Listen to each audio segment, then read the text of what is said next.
Chapitre 3 de Voyage au centre de la Terre par Jules Verne. Chapitre 3.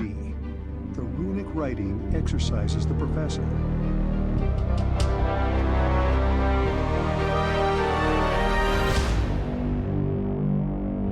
C'est évidemment du runique, disait le professeur en fronçant le sourcil. Mais il y a un secret, et je le découvrirai, sinon, un geste violent acheva sa pensée. Mets-toi là, ajouta-t-il en m'indiquant la table du poing, et écris. En un instant, je fus prêt. Maintenant, je vais te dicter chaque lettre de notre alphabet qui correspond à l'un de ces caractères islandais. Nous verrons ce que cela donnera. Mais par Saint-Michel, garde-toi bien de te tromper. La dictée commença. Je m'appliquai de mon mieux. Chaque lettre fut appelée l'une après l'autre et forma l'incompréhensible succession des mots suivants. RNLLS à la ligne. SGTSSMF à la ligne. KT, SAMN à la ligne. EMTNAE, I majuscule à la ligne, A majuscule. TEAA, R à la ligne. CCDRMI à la ligne. DT, IAC. Deuxième paragraphe. ESREUEL à la ligne. UNTEIEF à la ligne. ATRATE, S majuscule. Quand ce travail fut terminé, mon oncle prit vivement la feuille sur laquelle je venais d'écrire et il l'examina longtemps avec attention. « Qu'est-ce que cela veut dire » répétait-il machinalement. Sur l'honneur, je n'aurais pas pu le lui apprendre. D'ailleurs, il ne m'interrogea pas à cet égard, et il continua de se parler à lui-même. « C'est ce que nous appelons un cryptogramme, disait-il, dans lequel le sens est caché sous des lettres brouillées à dessein et qui, convenablement disposées, formerait une phrase intelligible. Quand je pense qu'il y a là peut-être l'explication ou l'indication d'une grande découverte, pour mon compte, je pensais qu'il n'y avait absolument rien, mais je gardais prudemment mon opinion. Le professeur prit alors le livre et le parchemin et les compara tous les deux. Ces deux écritures ne sont pas de la même main, dit-il. Le cryptogramme est postérieur au livre, et j'en vois tout d'abord une preuve irréfragable. En effet, la première lettre est une double M qu'on chercherait vainement dans le livre d'Urturnesson, car elle ne fut ajoutée à l'alphabet islandais qu'au XIVe siècle. Ainsi donc, il y a au moins 200 ans entre le manuscrit et le document. Cela, j'en conviens, me parut assez logique. Je suis donc conduit à penser, reprit mon oncle, que l'un des possesseurs de ce livre aura tracé ces caractères mystérieux. Mais qui diable était ce possesseur? N'aurait-il point mis son nom à quelque endroit dans ce manuscrit? Mon oncle releva ses lunettes, prit une forte loupe et passa soigneusement en revue les premières pages du livre. Au verso de la seconde, celle du faux titre, il découvrit une sorte de macule qui faisait à l'œil l'effet d'une tache d'encre. Cependant, en y regardant de près, on distinguait quelques caractères à demi effacés. Mon oncle comprit que là était le point intéressant. Il s'acharna donc sur la macule et, sa grosse loupe aidant, il finit par reconnaître les signes que voici, caractères runiques qu'il lut sans hésiter. Note de la lectrice. Apparaissent ici 13 caractères runiques. Fin de la note. Arne Saknussemm, s'écria-t-il d'un ton triomphant. Mais c'est un nom, cela, et un nom islandais encore. Celui d'un savant du XVIe siècle, d'un alchimiste célèbre. Je regardais mon oncle avec une certaine admiration. Ces alchimistes, reprit-il, Avicenne, Bacon, Lule, Paracels, étaient les véritables, les seuls savants de leur époque. Ils ont fait des découvertes dont nous avons le droit d'être étonnés. Pourquoi ce Saknussemm n'aurait-il pas enfoui sous cet incompréhensible cryptogramme quelque surprenante invention? Cela doit être ainsi. Cela est. L'imagination du professeur s'enflammait à cette hypothèse. Sans doute, osais-je répondre, mais quel intérêt pouvait avoir ce savant à cacher ainsi quelques merveilleuses découvertes?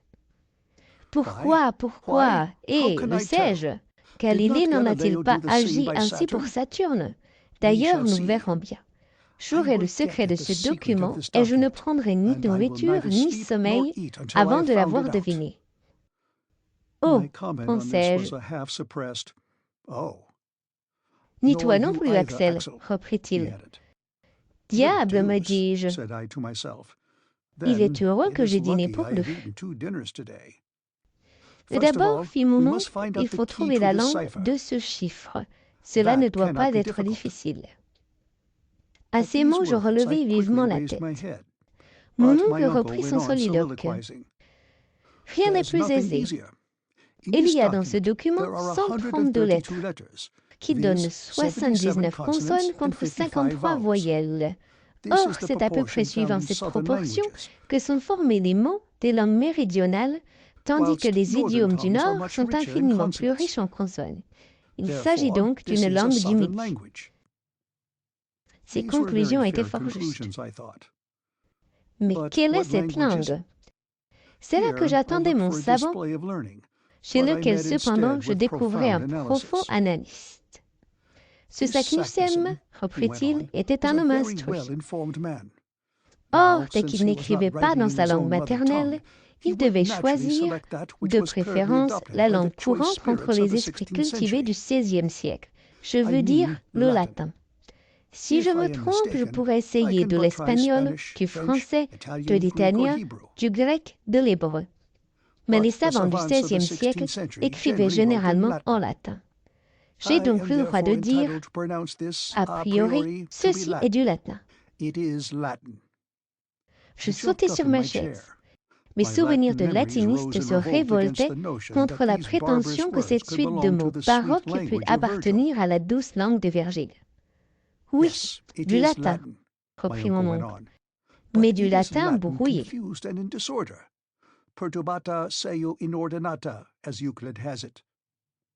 À la bonne heure, pensai-je, si tu le débrouilles, tu seras fin, mon oncle. Examinons bien, dit-il, en reprenant la feuille sur laquelle j'avais écrit. Voilà une série de 132 lettres qui se présentent sous un désordre apparent. Il y a des mots où les consonnes se rencontrent seules, comme le premier, MRNNNS. D'autres où les voyelles au contraire abondent, le cinquième par exemple, UNTEIEF. Ou l'avant-dernier, ou SEIBO. Or, cette disposition n'a évidemment pas été combinée. Elle est donnée mathématiquement par la raison inconnue qui a présidé à la succession de ces lettres. Il me paraît certain que la phrase primitive a été écrite régulièrement, puis retournée suivant une loi qu'il faut découvrir. Celui qui posséderait la clé de ce chiffre le lirait couramment. Mais quelle est cette clé? Axel, as-tu cette clé? À cette question, je ne répondis rien, et pour cause. Mes regards s'étaient arrêtés sur un charmant portrait suspendu au mur, le portrait de Graüben. La pupille de mon oncle se trouvait alors à Altona, chez une de ses parentes, et son absence me rendait fort triste. Car je puis l'avouer maintenant, la jolie Irlandaise et le neveu du professeur s'aimaient avec toute la patience et toute la tranquillité allemande. Nous nous étions fiancés à l'insu de mon oncle, trop géologue pour comprendre de pareils sentiments. Graüben était une charmante jeune fille, blonde, aux yeux bleus, d'un caractère un peu grave, d'un esprit un peu sérieux, mais elle ne m'en aimait pas moins. Pour mon compte, je l'adorais, si toutefois ce verbe existe dans la langue tudesque. L'image de ma petite Virlandaise me rejeta donc en un instant du monde des réalités dans celui des chimères, dans celui des souvenirs. Je revis la fidèle compagne de mes travaux et de mes plaisirs. Elle m'aidait à ranger chaque jour les précieuses pierres de mon oncle. Elle les étiquetait avec moi. C'était une très forte minéralogiste que Mademoiselle Graüben.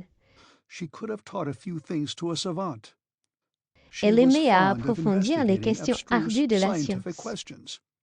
Que de douces heures nous avions passées à étudier ensemble, et combien j'enfuyais souvent le sort de ces pierres insensibles qu'elle maniait de ses charmantes mains. Puis, l'instant de la récréation venu, nous sortions tous les deux, nous prenions par les allées touffues de l'Alzère, et nous nous rendions de compagnie au vieux moulin goudronné qui fait si bon effet à l'extrémité du lac. Chemin faisant, on causait en se tenant la main. Je lui racontais des choses dont elle riait de son mieux.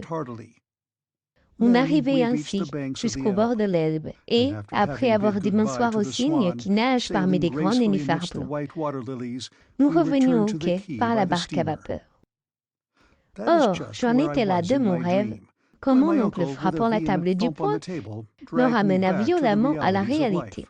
« Voyons, dit-il, la première idée qui doit se présenter à l'esprit pour brouiller les lettres d'une phrase, c'est, il me semble, d'écrire les mots verticalement au lieu de les tracer horizontalement.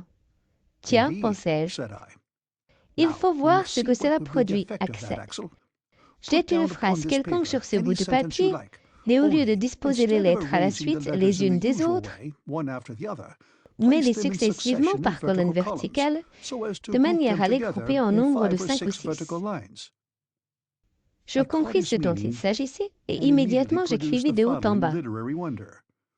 J majuscule MNE virgule P à la ligne EE virgule T G majuscule E à la ligne T apostrophe B MIRN. Bon, dit le professeur sans avoir lu. Maintenant, dispose ces mots sur une ligne horizontale. J'obéis et j'obtiens la phrase suivante. J majuscule MNE virgule B, espace EE virgule TG majuscule E. Parfait, fit mon oncle en m'arrachant le papier des mains. Voilà qui a déjà la physionomie du vieux document. Les voyelles sont groupées ainsi que les consonnes dans le même désordre. Il y a même des majuscules au milieu des mots, ainsi que des virgules, tout comme dans le parchemin de Saknussemm. Je ne puis m'empêcher de trouver ces remarques fort ingénieuses. Or, reprit mon oncle en s'adressant directement à moi, pour lire la phrase que tu viens d'écrire et que je ne connais pas, il me suffira de prendre successivement la première lettre de chaque mot, puis la seconde, puis la troisième, et ainsi de suite.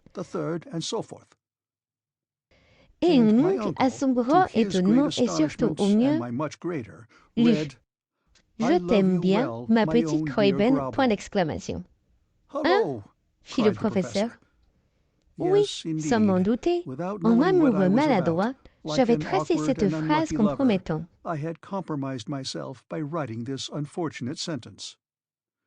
Ah, tu aimes bien Graüben, reprit mon oncle d'un véritable ton de tuteur. Oui, non, balbutiai-je. Ah, tu aimes Graüben, reprit-il machinalement. Eh bien, appliquons mon procédé au document en question. Mon oncle, retombé dans son absorbante contemplation, oubliait déjà mes imprudentes paroles. Je dis imprudentes car la tête du savant ne pouvait comprendre les choses du cœur. Mais heureusement, la grande affaire du document l'emporta.